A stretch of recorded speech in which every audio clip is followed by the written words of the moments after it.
안녕하세요. 보험의 알짜정보 쿨집입니다. 오늘은 정말 실생활에 도움이 되는 보험인 일상생활 배상책임보험에 대해서 시리즈로 알아보도록 하겠습니다. 그 첫 번째 시간으로 1편 일상생활 배상책임보험 그것이 알고 싶다를 소개하도록 하겠습니다. 너무나 좋은 보험이니 없다면 꼭 가입하시고 있더라도 추가해서 가입하시는 것을 강추드립니다. 일상생활 배상책임보험은 줄여서 일배책이라고도 부르는데요.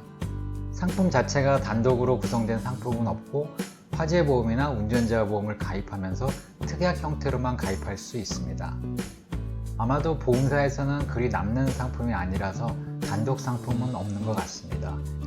여기서 오늘 소개해드릴 순서는 일상생활 배상책임보험이란 무엇인가, 누구의 책임을 물어주나, 그리고 세 번째, 보상하는 경우와 보상하지 않는 경우로 나눠서 설명을 드리도록 하겠습니다.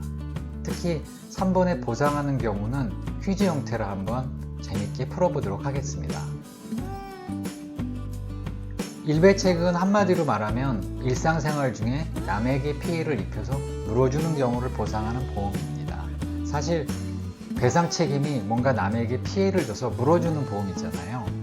좀 더 어렵게 말하면 일상생활 중에 피보험자가 타인의 인명이나 재산상의 피해를 주어서 법률적으로 발생한 책임을 보상하는 보험이라고 할 수 있습니다. 좀 머리 아픈 설명이죠? 근데 하여튼 아까 처음에 말씀드린 대로 뭔가 물어준다라는 것만 기억하시면 될 것 같습니다. 추가해서 여기서 일상생활과 배상 책임이라는 말을 더 살펴보면 이해하기가 좀 더 쉬워지는데요. 일상생활이란 말이 좀 낯설고 범위가 좀 넓고 두리뭉실하긴 한데 네이버 사전을 찾아보니 일상생활은 평상시의 생활이라고 정의되어 있습니다. 사실 일상생활이 일상생활이긴 하잖아요.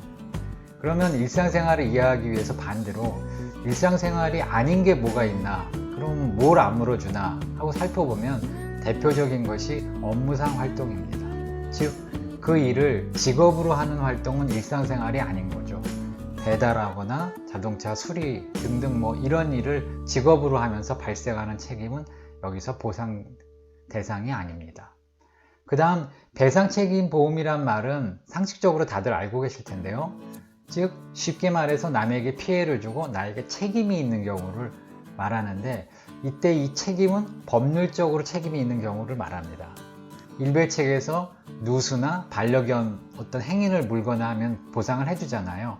이거는 법률에서 어떤 책임을 규정하고 있기 때문에 물어주는 것이지, 예의적으로 예를 들어서 법률에 어떤 책임도 없고 도의적 책임이 있다, 이런 건 당연히 해당이 안 됩니다. 요즘 들어서 배상 책임이 점점 중요해지고 있는데요. 예전에는 뭔가 실수를 하더라도 사소한 일은 그냥 사과하거나 서로 소송까지는 안 갔었는데, 지금은 법률적으로 누가 책임이 있는지 꼼꼼하게 따지는 상황이라 앞으로 더더욱 사고가 날 확률이 높고 이에 대한 대비가 필요한 것이 현실입니다. 한 가지 더 말씀드리면, 배상 책임에서 보상이 안 되는 유명한 세 가지가 있습니다. 영어로는 3C라 그래서 배웠던 기억이 나는데요. 본인이 소유, 사용, 관리하는 물품의 손해는 배상 책임이 안 됩니다. 사실 배상 책임이라는 게 뭘 물어준다는 얘기인데, 소유, 내가 나한테 물어주는 건 말이 안 되잖아. 이런 건 이제 재물보험이나 다른 보험을 들어야 되고요. 사용 관리하는 경우도 배상 책임이 안 됩니다. 요즘 안마기를 많이 렌트해서 쓰시는데요. 예를 들어서 아들 녀석이 안마기에서 하라는 안마는 안 하고 점프를 하다가 망가지는 경우가 있잖아요. 이럴 때 이제 AS를 신청하게 되지만 완전히 이런 경우는 저희 잘못이면은 안마기 회사에서 물어내라고 할 수 있습니다. 근데 이 경우에는 내가 빌려서 내가 사용 관리하는 중에 있기 때문에 일배책에서는 보상이 안 됩니다. 다시 말씀드리지만 이 물어주는 배상 책임에서 내 거는 당연히 안 되고 빌린 것도 안 되니 명심하셔야 돼요.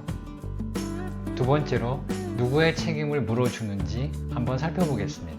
일배책은 이름이 세 가지가 있습니다.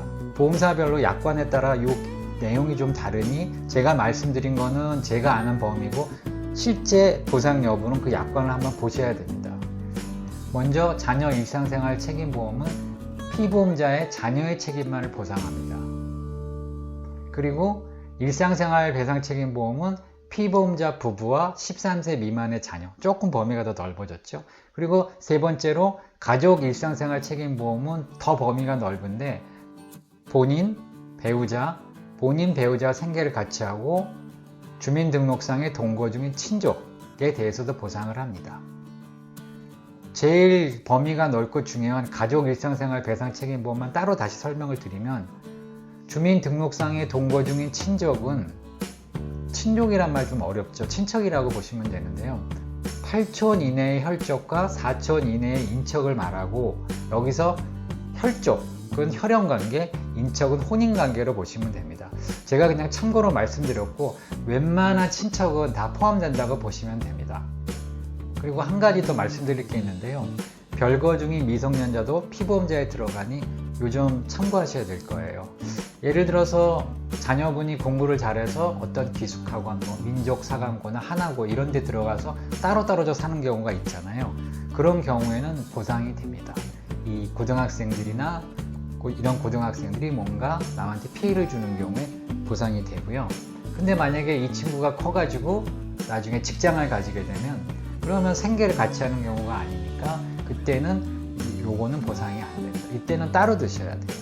경제적으로 독립을 하는 경우에는 꼭 보험을 따로 드셔야 됩니다. 자, 마지막으로 보상하는 경우와 보상하지 않는 경우에 대해서 한번 퀴즈로 풀어보겠습니다.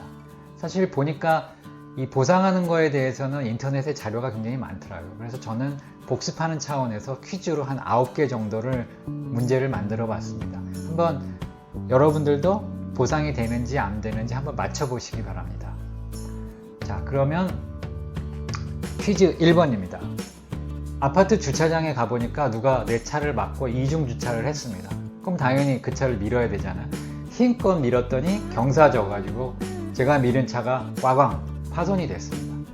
이 파손된 차가 보상이 될까요? 됩니다.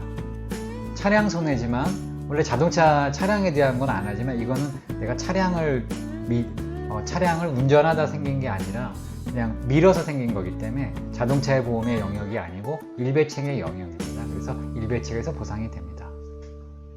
그 다음 두 번째, 회사에서 가보니 동료가 휴대폰 갤럭시 좋은 걸 샀다고 막 자랑을 하는 거예요. 그래서 잠깐 보여달라 그래서 제가 그 동료 거로 제가 좋아하는 게임을 막 신나게 하다가 떨어뜨렸습니다. 액정이 깨졌습니다. 보상이 될까요? 안 됩니다. 앞서 설명드렸듯이 빌린 것은 나의 어떤 사용 책임하에 있기 때문에 배상 책임의 영역이 아닙니다. 그래서 보상이 안 됩니다. 근데 예를 들어서 동료가 이제 휴대폰을 그냥 들고 있었는데 내가 툭 쳐서 떨어뜨렸다. 그거는 당연히 보상이 되죠.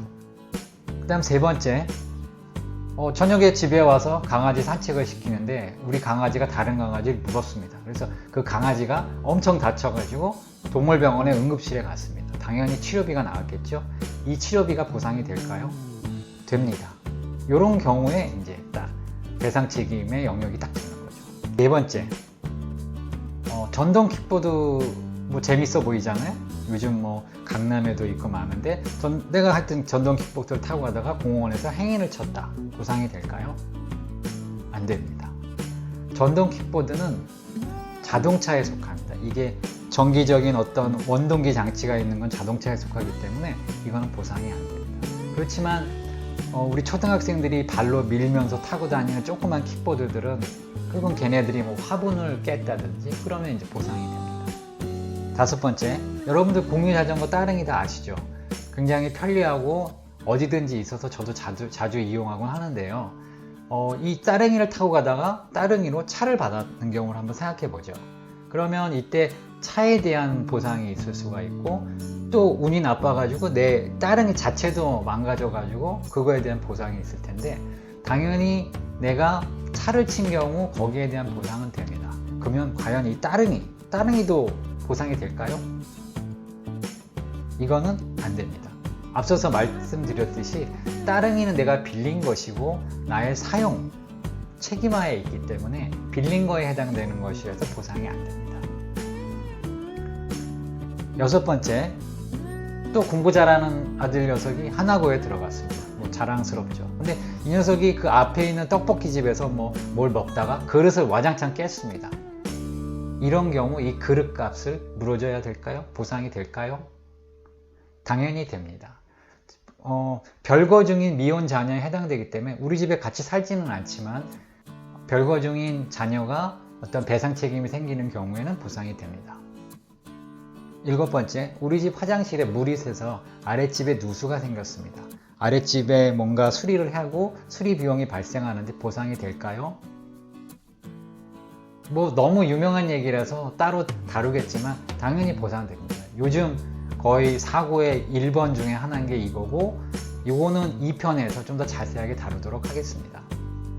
8번째, 요즘 코로나가 심해서 해외에는 못 가고 강원도에 놀러 갔습니다. 호텔에 가서 이제 투숙하면서 지내다가 실수로 호텔에 있는 TV를 망가뜨렸습니다. 그러면 이 TV에 대한 보상이 될까요?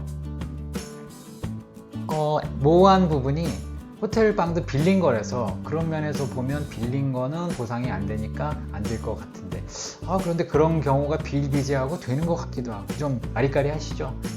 이런 경우는 보상이 됩니다. 원래 빌린 거는 안 되지만 예외적으로 호텔의 어떤 비품 같은 것들에 대해서는 보상이 되도록 약관에 규정하고 있습니다. 9번째, 마지막입니다. 음식점 주인이 될 수도 있고 아르바이트생이 될 수도 있고, 음식점에서 음식을 나르다가 뭔가 손님의 옷에 묻혀가지고 세탁비를 물어내게 됐습니다. 가끔 일어나는 일이죠. 이 경우 보상이 될까요? 당연히 안 됩니다. 앞서 말씀드렸지만 일상생활 음식점에서 음식을 나르고 하는 거는 어떤 직업상 업무상 일이지 일상생활이 아니기 때문에 보상이 안 됩니다. 이상 간단하게 퀴즈로 보상하는 손해와 보상하지 않은 손해를 한번 살펴봤습니다. 어떠세요? 생각보다 보상 범위가 되게 넓죠? 이것으로 일상생활 배상책임보험 그것이 알고 싶다 1편은 마치고요. 2편에서 누수와 일상생활 배상책임이라는 제목으로 다시 설명드리도록 하겠습니다. 그동안 누수 관련해서 많은 이슈가 있었고 소송 분쟁이 끊이질 않았는데요. 다음 2편에서 자세히 설명드리도록 하겠습니다. 이상 보험의 알짜 정보 쿨팁이었습니다.